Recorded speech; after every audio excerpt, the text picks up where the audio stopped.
I'm losing so much sleep over these darn raccoons. I think the bolts on the flap might have solved the problem.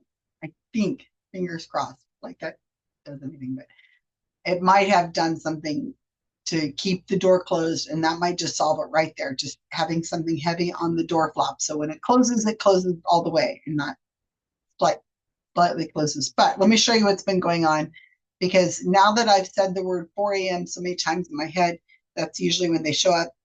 I I'm waking up at 4 a.m. and not able to go to sleep. But yesterday about 9:30, um, this happened. I was at my desk where I'm at right now, and I could hear, scratching at the door. And so I used my phone and looked to see what was going on. And I have a camera now set up that's looking right at the cat door so I can see. So I can see.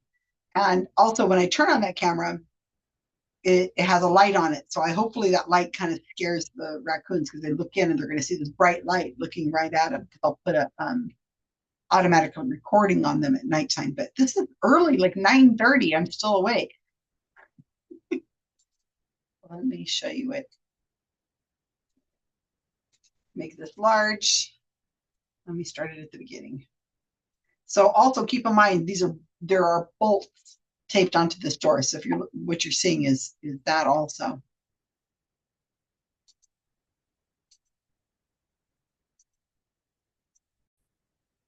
Is only 9 seconds long.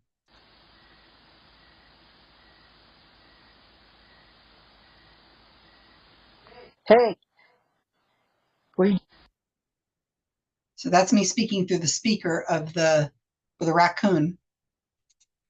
And then I looked at my other camera, which is my outdoor camera for for for that spot. And it's a second or two after that one's left. Let me show you this. Oops. This is only 30 seconds long. You can see them gathered here in the right-hand corner. They're coming from my backyard, probably. And I'm turning on the light. They don't like that too much. Here they're on the other side of my car. Okay. That was about 9:30 at night. And then at, I think, midnight, I hear more scratching. And I have a cat right here that's saying, why aren't you giving me any attention? So this is them at midnight. I'm in bed. I hear scratching.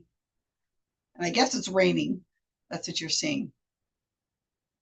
Now remember, I have that hand that hits the plastic bin and it cackles. And I've got it set up so that you can't hear it really well because I don't want it to bug my neighbors. And you can't hardly hear it at all. But this just creeps me out. This creeps me out seeing this raccoon trying to get through this cat door. Watch.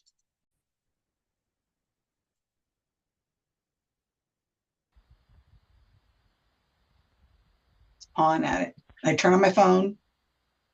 I turn on the light. And then the motion light comes on in the doorway. And then I'm going to say something. Watch.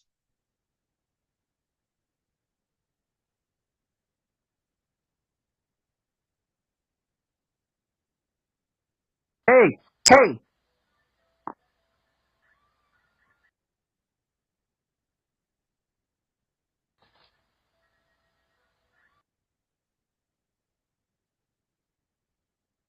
So you can barely hear it, but it's cackling. Raccoon, they're going to be, so that scared him, but it didn't activate the plastic, the hand didn't activate because the motion wasn't enough. It's a sound activated thing. So I've got to figure out how to make it so that it'll activate or something will activate from motion coming up there. My cats so far have been really neutral about it. They're sleeping on the doorstep right next to the hand and everything, and I go outside and it turns on and they're just like whatever. So thankfully it doesn't look like my cats are too worried about it. but that did probably creep out the raccoons again when they saw it and heard it and it started moving. But I need to make it so that it does it when I'm not saying, hey, and making the activation turn on. So then it takes me like an hour to go back to sleep because I keep checking my phone and I keep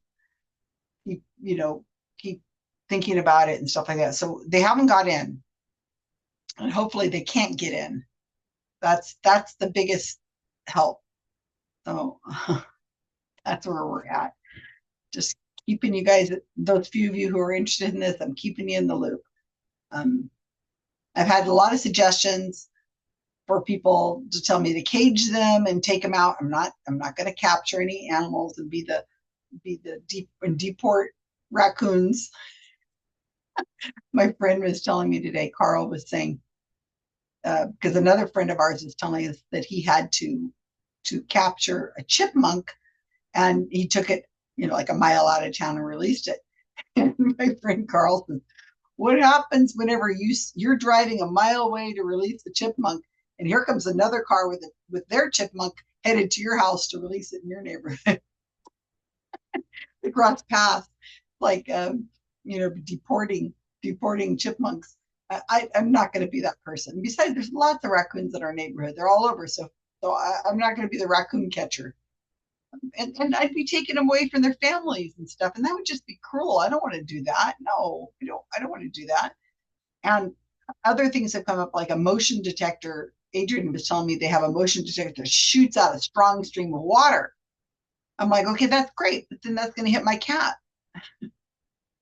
So, how do you do it so that it affects the raccoons, but it doesn't affect the cats? And that's where I'm at. So hopefully I'm at a spot now that maybe this will work. I've removed this plant. I've removed this plant now. So hopefully I put it down here and I put bricks around the outside to hold this thing up straight. So maybe, I don't know, the camera might get a better angle. I'm trying to see if the raccoon is like just tapping at the door or if it's like trying to pry it up. I don't think it's trying to pry it up. I think it's just tapping at the door. I think if the door doesn't lock really well, then it can just tap at the door and go in. I think that's what's been going in on. So, and the nuts that are taped on the thing are on the other side of the door. So I don't have to worry about them taking the nuts off of there. I'm hoping to get a good night's sleep tonight. We'll see. Take care, everyone.